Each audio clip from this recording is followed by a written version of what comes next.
Today I'm going to show you what I cook with the harvest from my cottage garden. So this I actually harvested yesterday, and these potatoes my kids harvested 2 days ago. So the first thing I did was boil some jackfruit. This is the can that I use, and this one is young green jackfruit in water. There's also some in brine. I like to use the one that's in water, and I still boil it because I feel like it always has a little metallic aftertaste that I need to get rid of.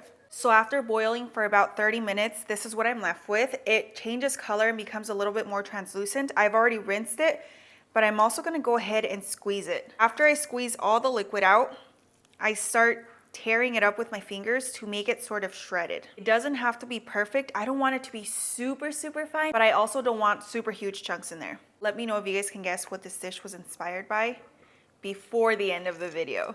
And the reason I'm making this dish today is because my sister-in-law sent me a picture yesterday, and it just brought back memories of not only how good it tasted, but also of when I first started making this, but with chicken instead of jackfruit. So when my husband and I got married, we were both very young, and so for the first, I would say maybe 1 to 2, maybe a little over 2 years of our marriage, we shared an apartment with my brother and sister-in-law. And I remember her being pregnant, and I made this dish once, had her try it, and after that we would make it so often that the guys would complain that their eyes were burning because it uses a lot of onion the way I make it. But it was so good, and I would make it all the time. And I feel like I haven't made it in a while, so I wanted to make it with jackfruit this time around. Plus, my sister's coming over, so I want to make her something really good. Here's what we're left with. Moving on to the rest of the ingredients, I'm going to wind up using all of these tomatoes because I have a ton more in the garden, and I need to use them up fast before they go bad. And I also have the potatoes that my kids harvested.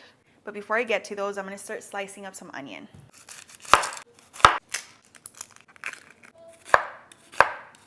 I'm gonna add a yellow onion because I feel like these are a lot sweeter than the white when they're cooked. So that way we have a nice balance of both. Next, I need a few cloves of garlic.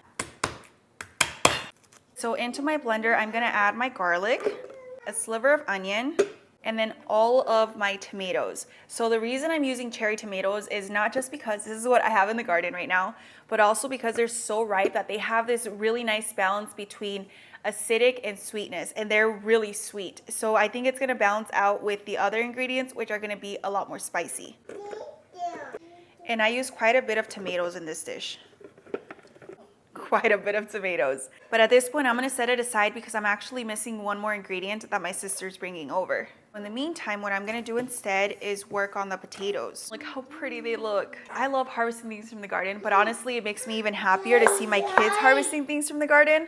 And they were super excited to harvest these potatoes, and actually they were fighting about who was gonna harvest more of them. So growing up, this dish never had potatoes the way my mom made it.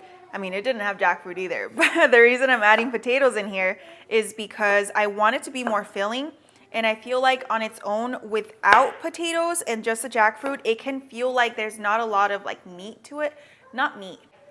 Like you don't have something to bite on. Plus, when they actually cook in the sauce, the potatoes take on so much flavor. And my kids love potatoes, so I know that this will convince them to eat it too. You know what's the best part though about all these potatoes I'm using right now? That these came from potatoes that were store-bought that had started sprouting in the pantry. And instead of tossing them out, all I did was just pop them into grow bags. And now we have more potatoes to eat and enjoy. Almost there. I'm also cutting up the... So my husband bought this harmonica when we went to San Francisco. And my son loves the harmonica. And you know who he kind of looks like when he's playing it? Ross, when he's trying to learn the... What are they called? Oh, brain fart. The bagpipes. So next, we're gonna move over to the stove. Into my pot, I'm gonna add some avocado oil. Next, I'm gonna add in my potatoes.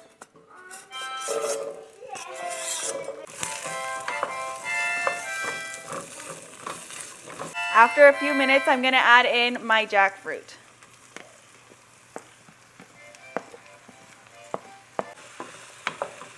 I'm gonna add my onion, and I'm going to saute it a little bit more until the onion becomes a little bit more translucent. The last ingredient is finally here. These are some chipotle peppers. So I'm actually gonna pour the whole can in there. And I might have to take out some of those little cherry tomatoes. The max line is like right here. Okay, let me take some out. So I'm gonna add in the whole can of chipotle peppers.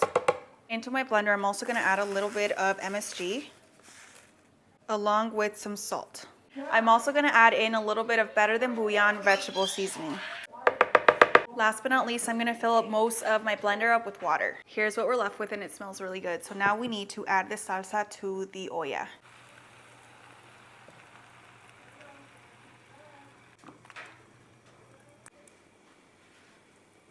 Let's cover it up and let it cook. Next, I'm taking some cashews, pouring them into my blender. I didn't soak these. I haven't soaked cashews and I don't even know how long. Before I had this blender, I would definitely soak them just to make sure that the consistency was really nice and creamy.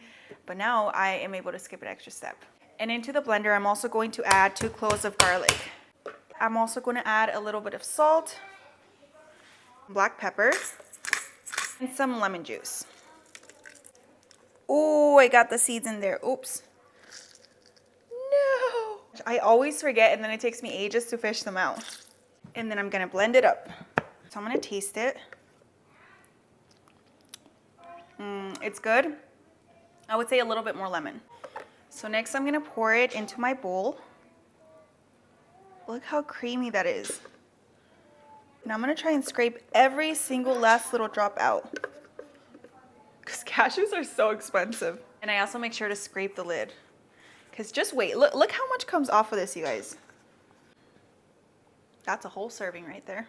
Next, I'm gonna take my lettuce, and my sister-in-law showed me this. Are you ready?